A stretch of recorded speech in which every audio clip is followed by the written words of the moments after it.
Okay, we'll get started. Aryna, why don't you start with your feelings on being back on Rod Laver? Yeah, that was really amazing feeling. See the full crowd there. It was amazing. Feel all the support. I really enjoy playing out there and really happy with the win against Sloan, especially against someone really tough like her and in straight sets. That was really important win. All right, questions? Yeah, Courtney, and then here. Yeah.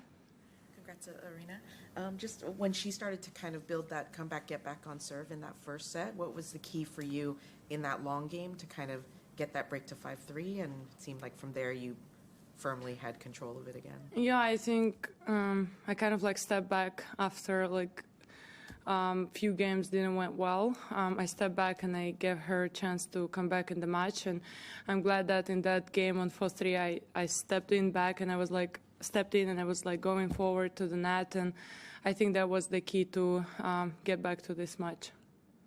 Yeah, go ahead. Touching on that same moment in that first set, you were able to steady so well after Sloan came back. Compared to earlier in your career when you were a bit younger and hadn't played in as many big games, if you compare yourself now to that player, how much better are you at navigating those tough moments within matches? Oh yeah, I think it's a big difference, you know. Compare myself to like even 3 years ago. I mean, I think in that moment I would get frustrated and probably would lose the first set, and I'm not sure if I would be able to win the match. That's what I remember, and I'm really glad that I improved my mental toughness, let's say, and I'm able to stay focused no matter what the score, what the situation is, and I'm focusing on the game, on the point, like I'm focusing point by point. All right, we'll go here and then here. Aryna, you just spoke about how much you enjoy playing in Australia. When you come here, though, you're still the only champion who doesn't have a nationality next to their name. You don't get introduced from your country when you come out. It's been a few years now. I guess you're used to it. It's out of your control. But is it something that disappoints you? Is it something you'd like to see change, if not now, in the future, where you get recognised for where you come from? Well, I was always really proud that I was able to make it from such a small country as Belarus, and I mean, of course, it would be nice to see my flag next to my name.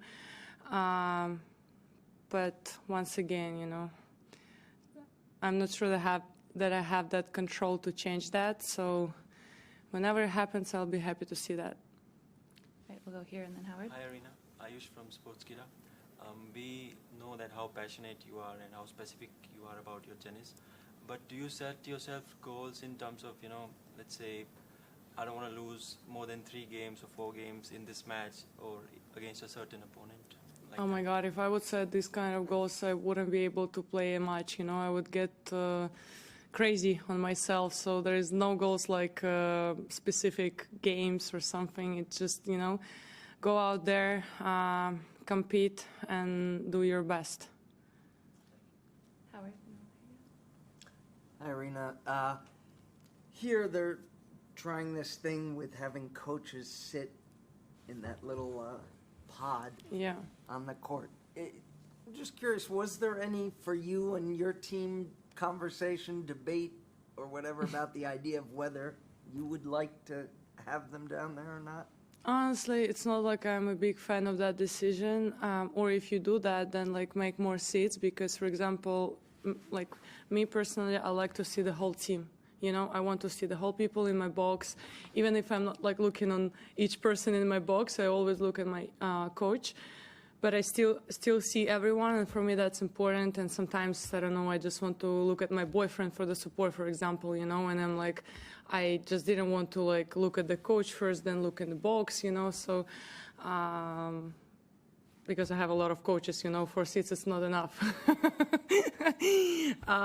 So yeah, if they would make it like to 8 seats, would be, I don't know how, but would be much better for me. So we decided to put everyone in the box. So maybe they were kind of like tight there and not comfortable, but I was comfortable to see all of them. All right, yeah, right here.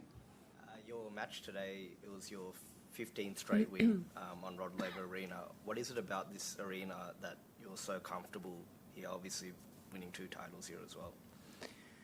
I don't know. I think I just love people. I love crowd. I love all the support I feel during basically every match I played there.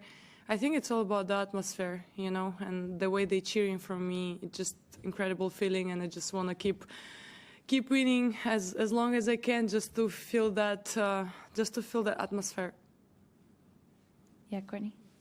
Aryna, Iga was asked about the challenge of three-peating, you know, winning which she's done obviously at Roland Garros, and she said that the second time was a lot more stressful than the third time, because she hadn't defended at that point, you know, and it was all new. I'm curious if that resonates at all with you, or do you see it? Does it feel the same as last year, or you're forcing yourself to see it the same as last year? Like, You know, I think the biggest lesson I learned last year is just like not focusing on like defending title, or like, you know, having the opportunity to like put your name on the history or whatever. I think the key is just to keep focusing on yourself and trying your best, and see what happens after the tournament. But I don't know. Let's talk about that after I finish the tournament, hopefully with the three-peat, and then I can tell you which one was the toughest one. Any final questions? Okay. Thanks, everyone. Thank you. Arrow, arrow.